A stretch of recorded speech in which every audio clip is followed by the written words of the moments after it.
Here at Plant-A-Lights, Tony Avent, the proprietor here, he's coined the term redneck lupines because their flowers look a little bit like lupines, also in the pea family, I believe, but down here in the south, so obviously the redneck lupines. We've been doing a lot of work with Baptisias. Everything from acquiring new genetics in the 90s and early 2000s. We've been doing a lot of breeding and selecting since. Juniper Level Botanic Garden has introduced 37 new Baptisias to horticulture, to gardens, and just absolutely beautiful. I'll show you some of those today, and we'll also have a chance, as I'll show you some in the garden, but also you'll have the chance to see some in our sales area as well. We have at least 10 or so for sale today, and they're all wonderfully great plants. Let's see, more cliff notes here. We have over 185 different Baptisias growing in the gardens, and that means different clone or different, well, different clones specifically. They have a different accession number. They are genetically different from the others. So 185 different sets of genetics. You know, I was looking at this, I realized I have, as supervisor of research here, I do a lot of, I take care of our breeding program. And I'm thinking, we have a lot of square footage dedicated to our Baptisia trials. And not only that, but we have 185 different kinds growing in the garden. When it comes down to it, about 2% of Juniper Level Botanic Gardens is dedicated to Baptisia. 2% of our square footage, we're 28 acres, and that includes parking lots and roads. So they actually take up a big chunk. We're really crazy about Baptisia here, and we feel they're very important for our changing landscapes, our changing gardens, because you never have to water them, or they can be watered every day, anything in between. They don't need good soil, like I said. So, you know, when water becomes more and more scarce, as our climate does tend to change, Baptisias are a great plant to roll with the punches. So let's walk around. I want to show you a few Baptisias. You picked a great time to come out because they're in peak flower right now, most of them. There are a few that have already finished, and there are a few that won't bloom until the summer. But I'll show you a quick cross section. We don't even have to walk very far to see them. And I'll also show you what they look like underneath the ground, which I think will give you a better picture of why they're so drought tolerant in a way that I can't explain. So let's walk this way. I'll show you a couple.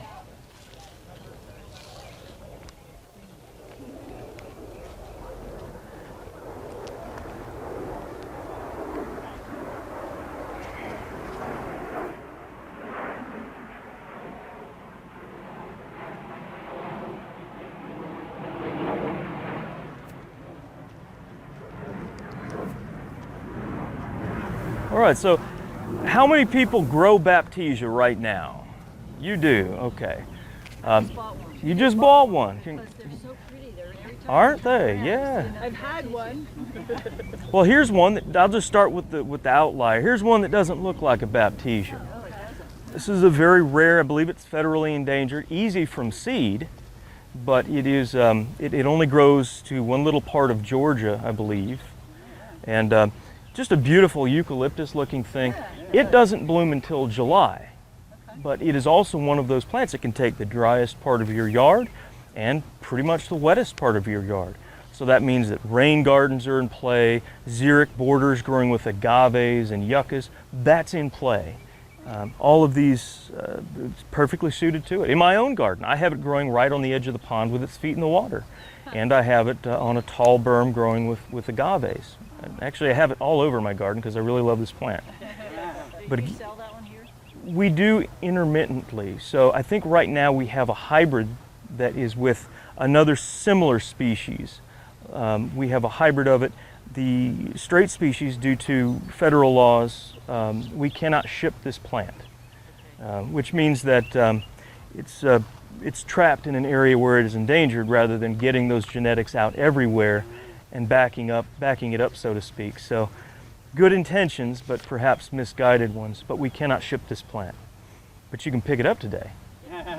If we have it for sale today, you can buy it. Like I said, I don't think it's for sale right now here. A couple other Baptisias though. We'll go around this berm.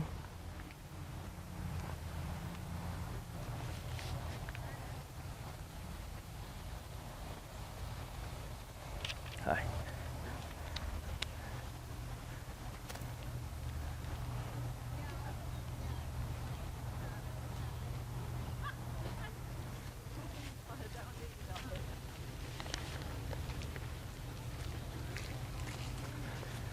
Here's a Baptisia that's already finished. So we're starting with one that hasn't bloomed yet, one that's already finished, because there's plenty that are just absolutely at peak today. But I wanted to show you this because here's an elevated berm. This does receive irrigation, even though it doesn't need irrigation. You can see it's already finished. The seed pods are forming, they puff up like big pea pods, and they have more or less pea seeds in there. But you can see that even after flowering, they make a shrub. Kind of like, you know, old-fashioned peonies. When they're done blooming, they're just big green meatball. And that's what you get here, is big green meatball. So it's well on its way to that. But we'll keep walking. Let's look at some that are actually in flower.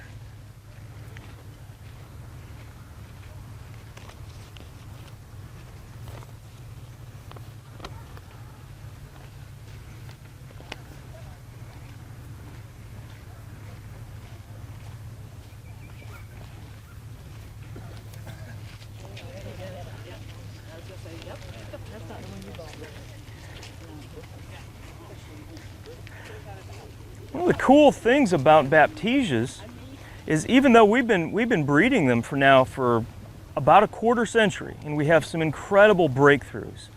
You go into the wild and you see incredible Baptisias that are just as they are, unimproved. This is Baptisia Minor, and there are different subspecies varieties of Minor. I think this is Minor, the tag says Minor Variety Minor, which I guess means it's extra minor. Beautiful color, big flowers, very upright, and that's one of those things that sets it apart from a very similarly colored species of Baptisia, Baptisia australis, which we've all heard of. That's kind of the industry standard. That's what we all know. And it's Baptisia australis is inferior in form. Most of its flowers are down in the plant. It flops. It's just not as good of a garden plant as Baptisia Minor is. And so our breeding program has generally excluded Baptisia australis, and we get a lot of the beautiful color that we get from Minor and Minor Ver aberrans and some of those other things like that. So this is just as it is in the wild. Quick question. Yes? I see some of the leaves are kind of bigger and smaller. Do they stay that way, or do the smaller ones get bigger? Do you know? As they emerge, the leaves expand to the size that they are very quickly.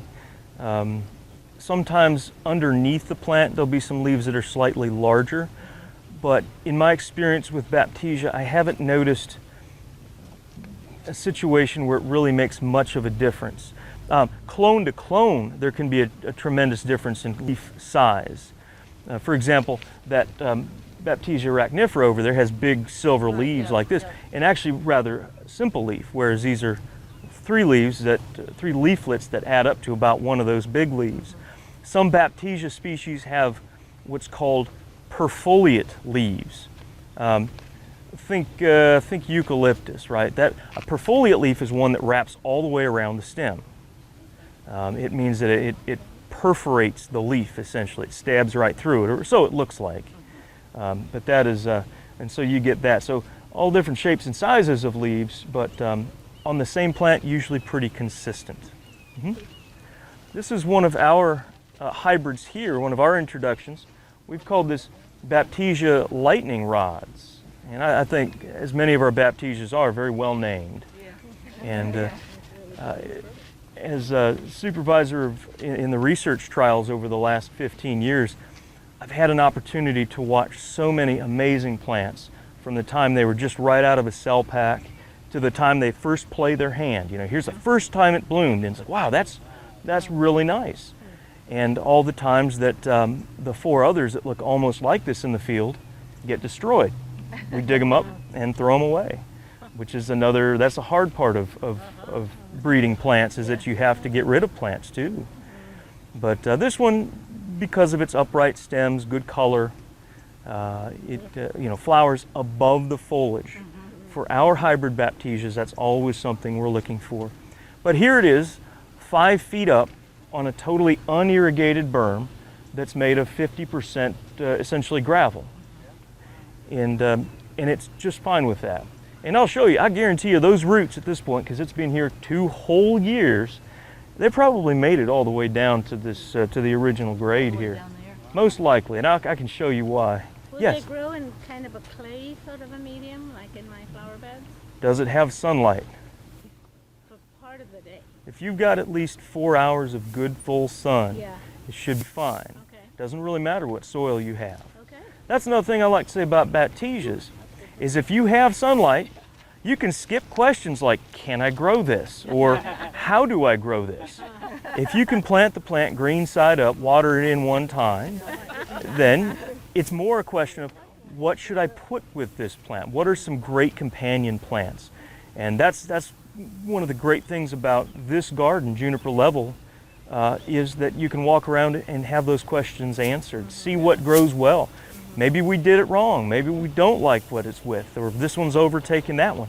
So you can learn from us for what we do right, from us from what we're about to do right later. And so a lot of things. We have over 27,000 different kinds of plants, so there's a lot of companions in the garden.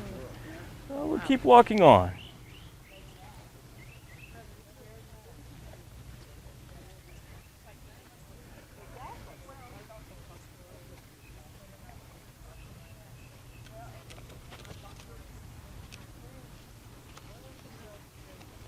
I like cherry pie. No, I know that. All right, you can see another Baptisia Minor back there. Much darker, more of a, looks like a bunch of grapes in a cluster. That's another Baptisia Minor back there, the purple one, yeah. So, and again, that's more or less as it is in the wild. So if you can find that population, I'm trying to recall where those are from. I think the Midwest, over into the Ozarks, maybe down into Texas, but you know, you're looking at 30 inches of rain a year, often very heavy, packable soils, very hot and often rather dry in the summer. Couldn't be happier. That's where they're at home. And of course, some grow even in, I think they're native to Wake County as well. Not this kind, but we do have a couple of species, I believe, native in this region here. This one. Another thing that we're really trying to do in our breeding program is get those color breakthroughs. And Baptisia cherry pie, another one of our introductions, is a major color breakthrough. We're getting closer and closer to the elusive red-flowered Baptisia. And so we're getting there. But this also has the vigor and the form and the flowers above foliage. Now we've had some big rains, and that can often change the way they look a little bit. But this is a quality plant that's worth us introducing. So Baptisia cherry pie, I think this might be the most widely cultivated or repeated single clone at Juniper Level Botanic Gardens. I think we have this in like 7 or 8 or 9 different places around the garden, not only in the garden for display, but in our isolation blocks, which I'll discuss a little bit more in detail later.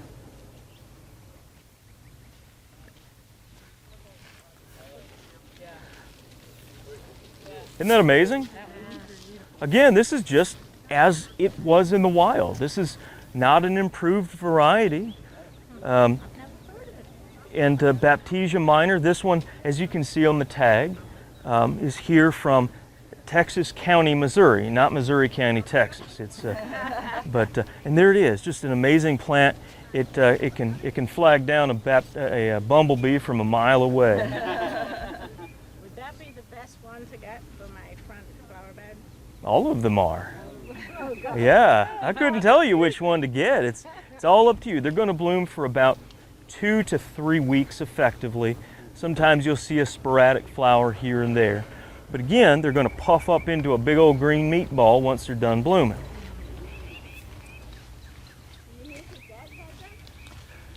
If you don't want seedlings, then yes.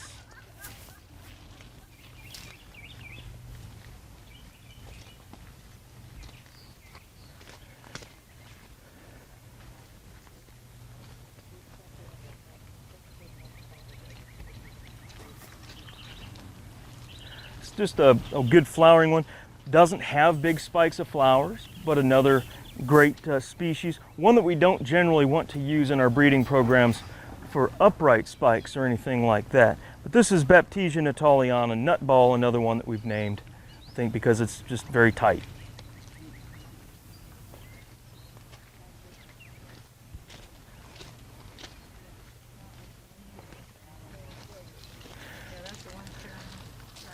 This is nice, huh? Yeah, that's the one I want. Is that one for sale? Not yet.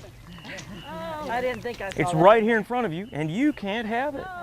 No, we are, Tony told me what he's going to name this. I can't say what it is yet, but it'll most likely, Good name it, but Tony names it. it is a good name. Probably in 2 to 3 years, I would say. Oh, good. I'll keep safe space. Yeah. But again, extremely vigorous, strong grower, and this is not irrigated.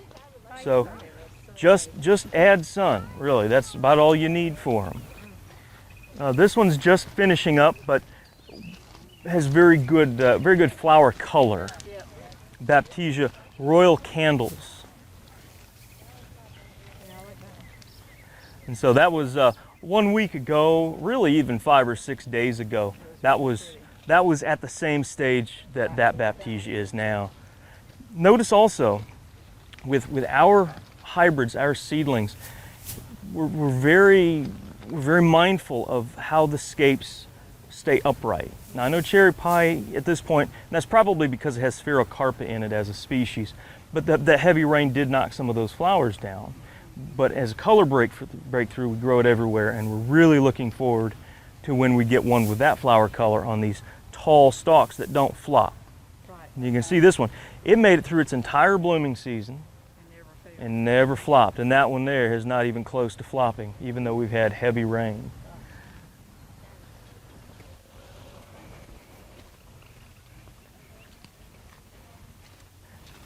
Over the years, we've, this is, I would say, no more than 4 years from a 1 quart pot. Maybe 5 years. I built this about 4 or 5 years ago now, and I think these went in as nursery containers, 1 quart. Yellow Towers. So there's Yellow Towers, Ivory Towers, and Blue Towers. Those are our Towers series. And what we wanted in these, and what we named them as such, when they come up, there's really no foliage low on the stems. And for me as a gardener, that gets me really excited, because that means, you know, if I've got late winter plants, maybe they're closing shop in April, you know, that Baptisia can come right up through them. It eats them, but they're going dormant anyway. So imagine these coming up through a big patch of daffodil, right? Your daffodils, they kind of wear out their welcome a lot. The big daffodils, they kind of wear out their welcome in April and May. They're like, I kind of wish you were gone for the year, and I look forward to seeing you next year. Something like a Baptisia can just come up through them and hide them in a way that doesn't really restrict the narcissus from getting the photosynthesis in that it needs for that growth cycle. And so they should come back as good as ever next year, but you don't have to worry about them wearing out their welcome. You can just welcome something in on top of it. Let's go right over here to this corner. I want to show you why Baptisias are such good drought-tolerant plants.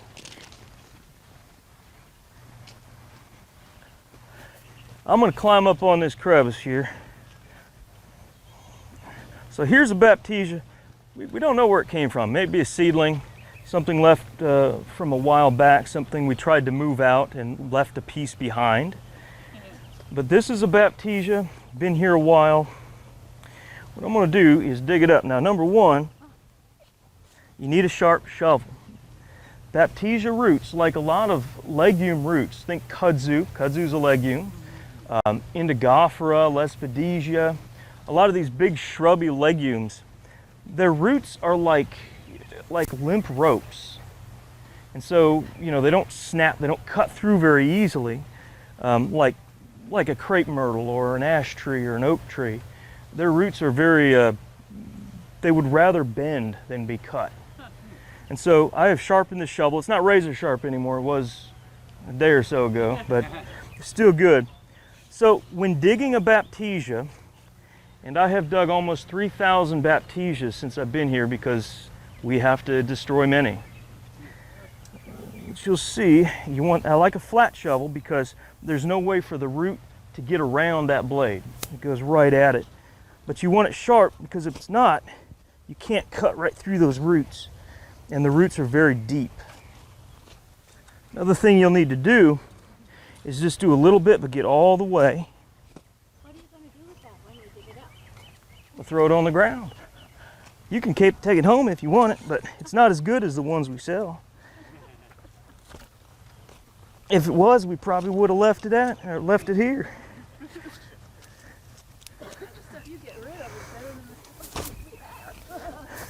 Well, and that's in the trials, that's often the case, is that we have seedlings that they're better than anything in the market that are similar to it, but they're not the best one in the field. Do you ever sell those? We destroy them. We destroy them. We don't want to water down the market. Mm-hmm. Well,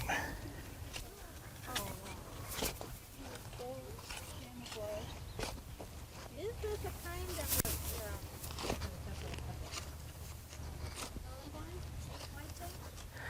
that is a thalictrum.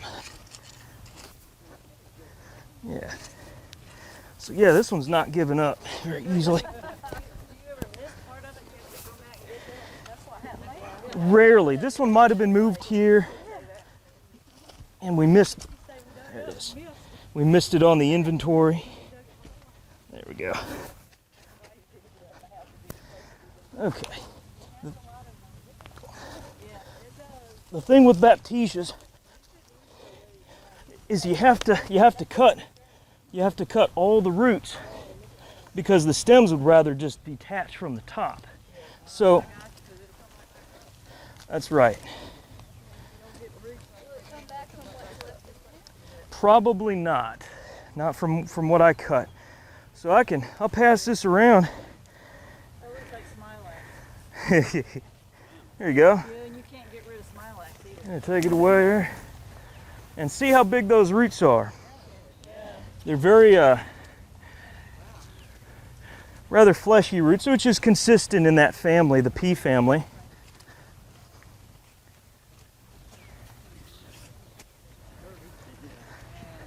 But those are big roots, and that's from a Plant-A-Lite 1 quart pot. Those are the kinds of roots you can expect in about 2 years. They're very fast, and you can see those big fat roots. They're going to go down there. In a few years, we can get that one over there.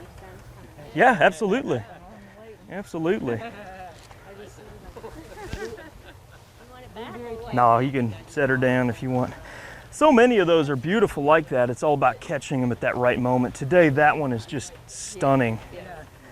Oh, the purple and white one? Yeah. Yeah, that is. Yep. She just bought one called Blueberry Taffy. Oh, very good. I think that's a Walters Gardens introduction. Yeah, I think I read Mm-hmm. it. Yeah. Good color on that Yeah, one. I like the color on it, Mm-hmm. but not as much as that one over there. I like the spikes on that one. So we'll walk this way. As you can see, just extremely, they have a frame that is prepared for drought. Not only can the roots reach areas that might have water several feet down, but there's also a lot of storage capacity in those roots. Nutrients, water, and they're a legume, so they don't need great soil. They don't need a lot of compost. They certainly benefit from it. They're easier to dig up in happy soil like that too.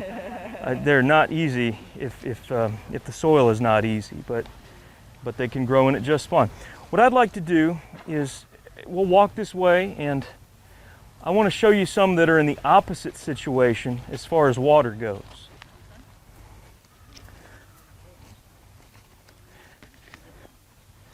And a couple more factoids about our breeding program. We have about 800 different Baptisia seedlings right now that are being evaluated, and they're all hitting peak bloom now. We can't see them today, but I will be digging up and destroying about 200 of those so that we can be assured that the most beautiful ones are the ones that come out of that field. And they really do take this very important genus of plants forward aesthetically and also for what they can do in a garden, especially as water becomes more and more of a precious resource. Let's stop real here. This is one of our earlier introductions. This is Baptisia Wayne's World. Yeah, I know there's a story behind it. I can't tell it as well as I'm sure Tony can or our website.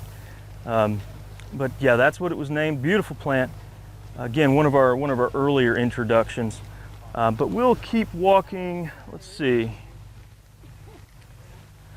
Let's walk this way, and I'll show you some Baptisias as they're growing almost in the water. Oh yeah.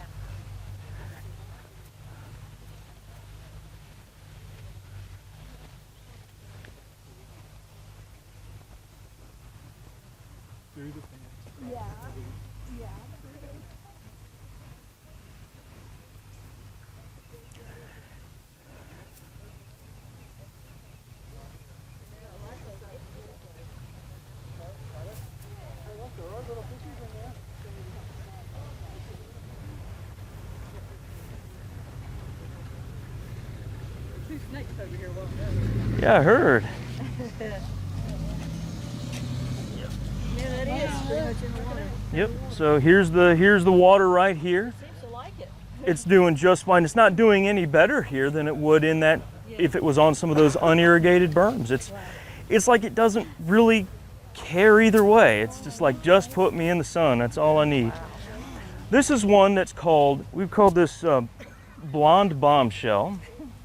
And this is an older variety. I think we sold this, I think we introduced this before 2010, probably 2008 or 9. And one of the things that's great about this plant that is atypical, but something we certainly look for in our breeding program, see how tight the flowers are on the scape. So the flower power on this thing it really is unmatched in all of that time. We've never had another seedling that's really been able to match this. One thing I like about it though is even from distance, you can't really see through the flowers. It's just one big ball of color. And then after that, it's a green meatball like I talked about. So, but you know, it pairs very well, I feel, with the irises, which also happen to be looking pretty good today. And we have another one over here. I'm not sure, this might be Ivory Towers. Let me check the tag on that.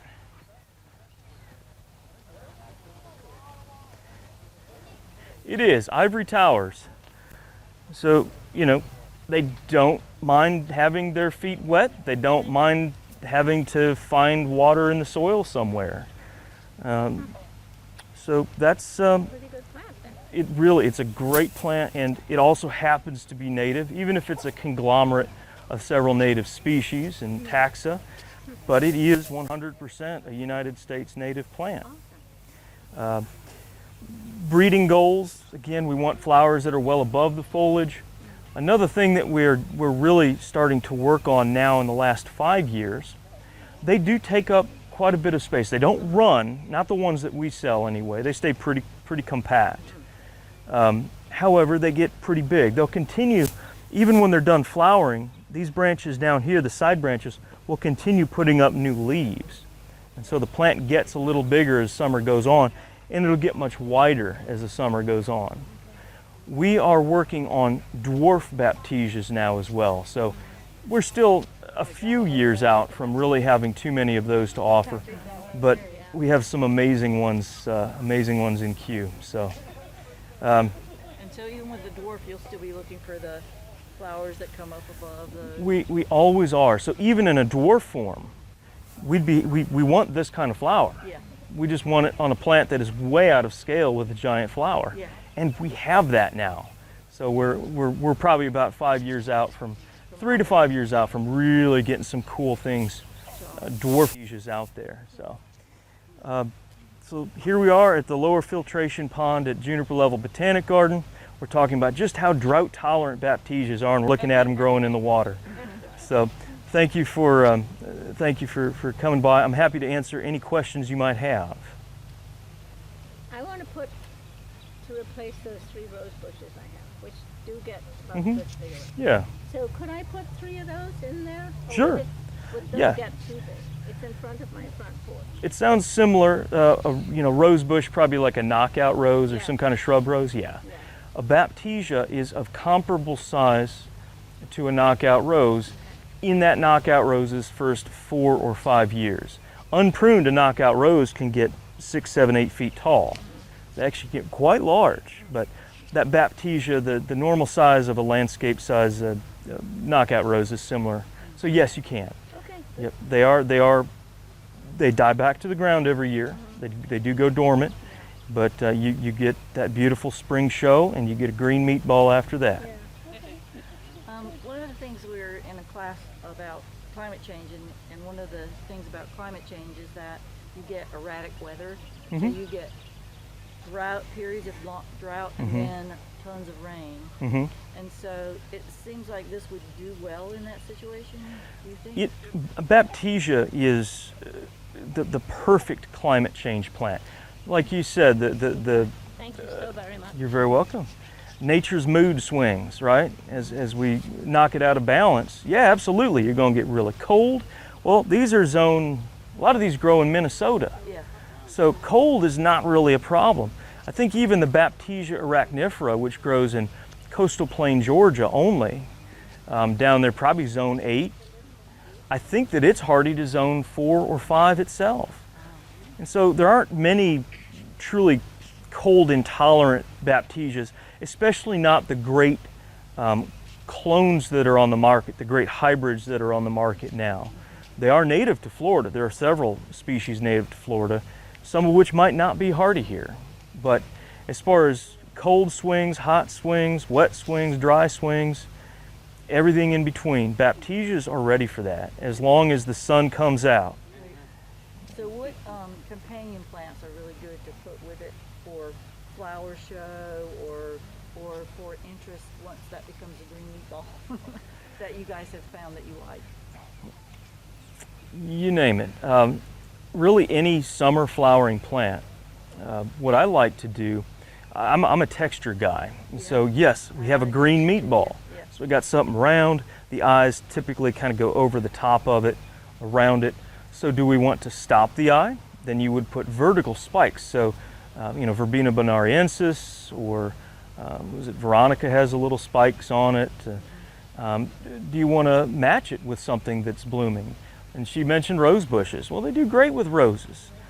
Other things, if you're ever in doubt, put a clematis on it, right? Really, what can't you put a clematis on? True, yeah. So let a clematis. I was scouting around for Baptisia before the tour today, and I'm like, what is that thing coming up in there? Oh, it's a clematis. Okay, cool. Yeah, so there's a clematis already getting into one of them in there, and that's great. Some clematis, like Clematis ragucci, are not 20-foot long vines. They get about 5 feet tall if they have something to climb. Yeah. Well, we have a lot of 5-foot tall Baptisias here. And the Baptisia would shade It'll shade the roots, roots. like many clematis like. Right, Yeah, a lot of absolutely. them, yeah. So put a clematis on it. Why not? And certainly the framework of a Baptisia is plenty strong enough to Right. handle And a because smaller you can clematis. put it so many places, like if you put it in a garden that had like cacti and all that kind of stuff, you could do something like that. You can. And that's what we've done up in the parking lot. We've got them growing with agaves, with yuccas, with opuntia, Right. all the new the hardiness trials of Echinocerius, Trichoserius, all these different cacti that Yeah. have passed with flying colors also do great with Baptisia. Yeah. So you get, like, Absolutely. a different texture with all that. Yeah. Thank name you. it. You're very welcome. Thank you. Thank you.